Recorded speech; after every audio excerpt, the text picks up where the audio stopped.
Mike Dawes is one of the finest acoustic guitar players in the world. He's one of the finest I've ever heard. As a matter of fact, I can't think of anyone better than Mike. He happened to have stopped by the other day. Well, he's been on tour with the Moody Blues. They came through here, and he plays with Justin Hayward, and he also does an opening acoustic set. Now, I've known Mike for a couple of years, but never met him in person. He's 32 years old. He's from the UK. During the interview, he did a version of All Along the Watchtower. And I think I want to start with that so you get an idea with how he plays. And then we're going to talk about how he comes up with these arrangements, which are really astounding. Check it out.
YouTube channel, 2021.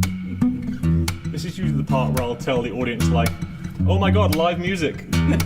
I was in Nashville last night and was like, how great is it to be at a live music gig again? And everyone was just like, we never close, dude. What's up? But then, obviously, the song.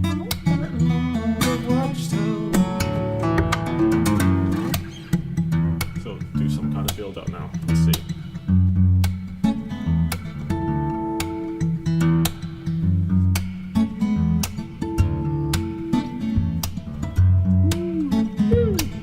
Harmonics. D-A-E-E-A-A. There must be some kind of way out of here.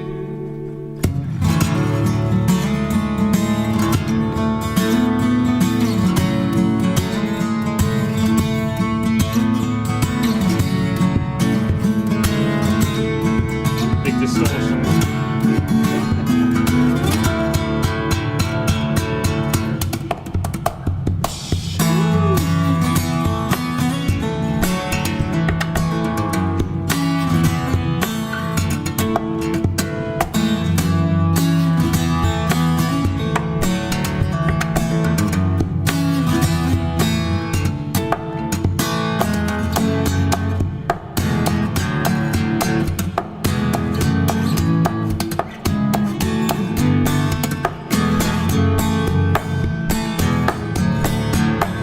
Who said acoustic guitars can't be metal?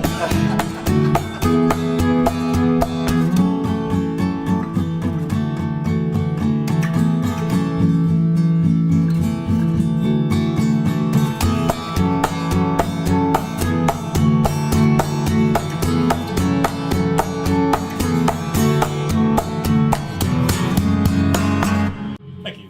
Woo! And the crowd crowd go mild. The crowd go mild. So one of the things I wanted to know for Mike is how he actually comes up with these arrangements. Last year, after Eddie Van Halen passed away, he did a version of Jump that is incredible. Let me play you a little clip of that and then have Mike tell you about how he came up with that arrangement, and it'll give you an idea for how he plays with both hands.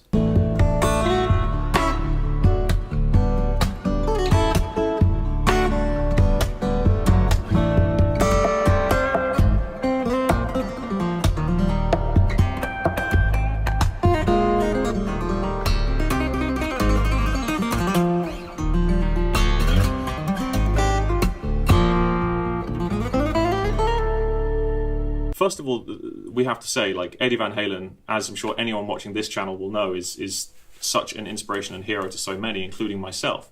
That was some of the first stuff that I learned at school. Talking about Love, you know, Panama, all the riffs, all the solos and stuff. I started on electric guitar, right? And when Eddie passed away during lockdown, I wanted to kind of make this kind of tribute thing, but I didn't want to be one of those guys, you know?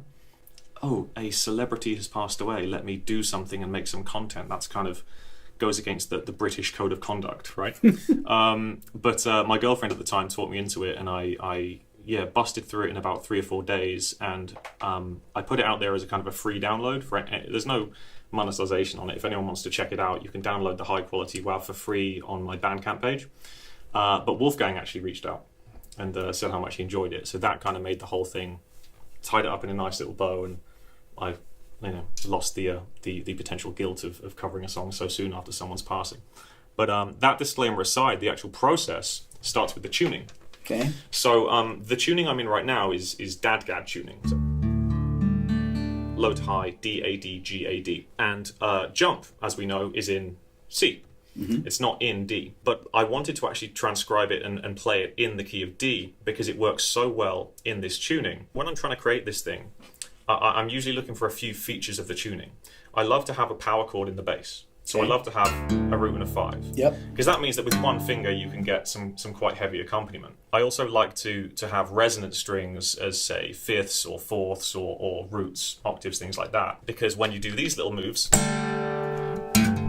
trying to fill some space, you can use the open strings to your advantage. So I wanted to do it in D because the string tensions work better like that. To use an open tuning in D on this guitar, it worked better, so I did it all in D major instead of C major. But the actual harmony behind it was relatively straightforward for that song, you know, because you've just got D, G, and A really, which are all included in the tuning. But the hard part was David Lee Roth. Right. Because David Lee Roth, bless him, the recently retired David Lee Roth, sometimes doesn't sing what you and I would call like notes, right? He just does. Now, okay, I'm going to say this. I love David Lee Roth singing. Oh, yeah, 100%. But yes, I know what you're saying. But there's these, wow! It's like... What do you do with that? You know what I'm saying? So there was some moments where it was like, okay, let's try and create the kind of the illusion. The vibe of it, exactly. One hard part was the pre-chorus, where he does that whole da-da-da-da-da-da-da-da-da. And I'm trying to get that going in the vocals.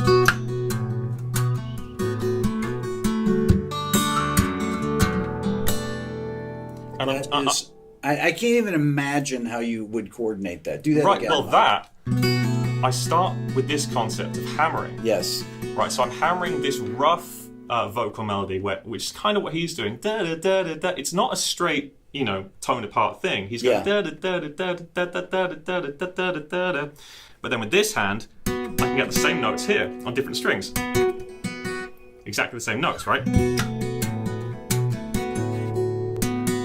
Yeah, but Mike, you're doing the bass notes with your thumb too. Yeah. And your fingers. And the tap. Yeah. And the tap. But that's because I have weird long spider hands. And, but the fact that you're using the open, I guess it would be the open A string there in the middle of that, which is very, very awkward. That. Yeah. No, that's it sucks. That's where the thumbnail comes in. So for anyone that's not familiar with fingerstyle guitar, sometimes when you see players, just out and about, and they have a really long thumbnail, and they look like werewolves. Yes, or they're using it as a a CK spoon or something, you know. It's not the most social way to pay for drinks at a bar, for example. Sometimes they recoil in horror, or they know you're a fingerstyle guitar player, and that's what that's for. You get a little bit of that edge in there just to get it to bite, you know. Yeah. I love playing with this two-handed stuff where, you know, the guitar is a wonderful instrument. Unlike a keyboard or a piano, you can get the same note in the same octave in different positions. Okay, but what about the tapping part there? That element of it when you're why? How do you decide where to put the rhythmic element also in that section, for example? Yeah. So in that as an example, obviously I'm trying to get the syncopated percussion part because that's what Alex Van Halen's doing. Right. Yeah. I don't have enough hands to keep the full drum thing going, so I imply the important bits, which is that tap tap tap tap.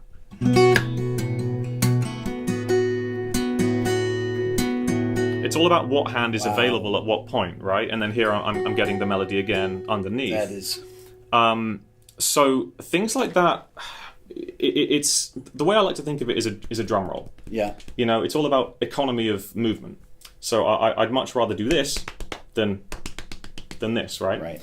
And then you think vertically, and in a tuning like Dadgad, you can do that because you have multiple roots and multiple fifths. So you can get the same chord, you know, in multiple different kind of inversions, really, right? Yeah. So it does allow for some flexibility.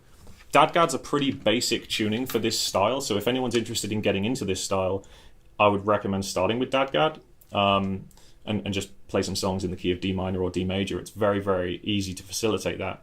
But then from there you can branch out, and that's what I've done, and I've been exploring some more unusual Michael Hedges, Joni Mitchell-esque kind of tunings. But yeah, so to go back to your initial question, having a root and a fifth at the bottom is very helpful. Not always necessary. I do an arrangement of Somebody That I Used to Know where actually I have to drop that down to C. So when I'm playing, I get that low C in the chorus and it adds some. So I don't have a power chord, but that's the only way I can facilitate that. And sometimes I'll tune the guitar just to sound colourful and sound nice, and it can inspire composition as well. When you have resonant strings that are, say, running up an interesting scale, you can start writing a piece like that, you know, and it's just inspiring.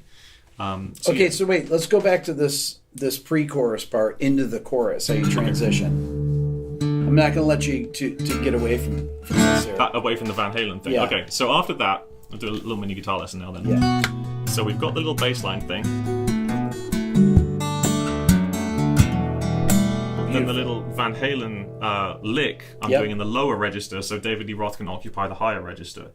Because that's another thing, consistency is really important when arranging for fingerstyle guitar. If your vocal is on the top string and in that top register, you know, it needs to stay there, otherwise it's not going to sound consistent. That's right. So Van Halen, Eddie takes the lower register there, okay? So, where were we?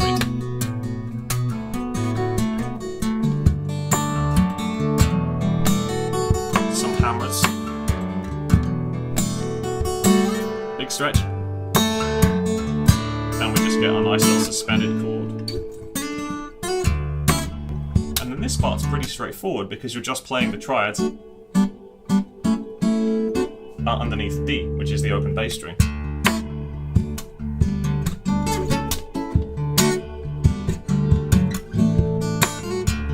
And live we have a lighting engineer going on the audience. You might as well jump. And I do a little David Lee Roth high kick, and it's pretty cool. I should have worn spandex because I actually ripped my pants 2 shows ago. I'm not joking. I did a David Lee Roth high kick and ripped out the crotch during the gig. So yeah, sorry to the front row who saw my balls. But yeah, that's that. But something that's also worth talking about is how to incorporate the percussive element. Yeah. Because that's something that a lot of people do, but people do it very differently. And the way I've always liked to do it, and actually I have a bunch of stuff on my website that teach it. I have this jam play master course that goes through it, and tab books and all that kind of stuff. But it's all about integrating the percussive elements with this hand. So it's all right hand. So, you know, how can you get a kick drum? How can you get a bass note? How can you get a bass note and a kick drum? So it's these little micro movements, right? And when they become natural, you can integrate them with improvisation. Amazing. Thanks, Rick Beato, aka that sounds the beautiful. Internet. Do that part again of the song again. Okay. So now I'm listening for the kick drum here. Listening for the kick drum. Okay. Yeah. Now, interestingly, when I was arranging it, Is there a slight flam when you do that? so not if you practice it enough. Okay. So usually when I teach that to people, Billy's laughing off camera here. So sometimes when you start attempting something like this, I put people into two camps: the twangers and the flammers. Okay. The twangers will do this. Yes. Because they'll be too aggressive with that bottom string, it'll catch and it'll hit the fret wire. You might want that. I have songs where you use that as part of the composition. Yep. Or the flammers, like you say. The idea with this particular technique is to treat it like you're riding a motorbike and you're revving that throttle. Right. And the thumb is just sticking out a little bit. The thumb, with the maximum surface area, is touching that bottom string. And if you have the biggest surface area possible on your thumb, you're less likely to twang it. So we can get bass drums with notes. Yep. Snare drums with notes. Oh, that's cool. And at a very basic level, you can start to integrate some percussion into your playing. Now, what I'm doing with it is just applying it to other things like arpeggios. If I'm arpeggiating a chord, I'll add the kick to that top note.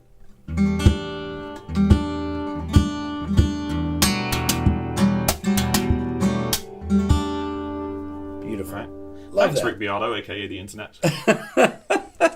You really are the whole internet. I love that. I think it sounds beautiful. Thanks, man. And this is like a scratch pad kind of there? So the story of this is interesting. So there's a lot of people doing this now. So this was created by Nick Benjamin in the UK, who made guitars for Newton Faulkner, Eric Roche, players like that. And he used it as a repair for someone's guitar that they'd worn away. And it's just a piece of spruce with grain on it. And what happens is the more that you scratch it, the more the soft bit of the wood gets worn away and the grain stays there. And it becomes like a guiro. Right. So I can use it as an effect, Cool. Whatever you want to do.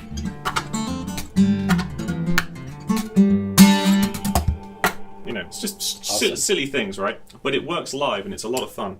And we call it a scratch pad.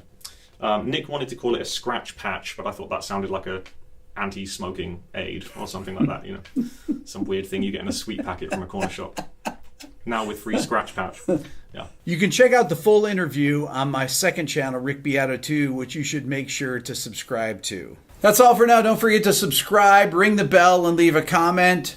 Check out my new Quick Lessons Pro guitar course that just came out. Also, the Beato book, if you want to learn about music theory, that's how you do it. And check out my Beato ear training course at beatoeartraining.com. And don't forget, if you want to support the channel even more, think about becoming a member of the Beato Club. Thanks so much for watching.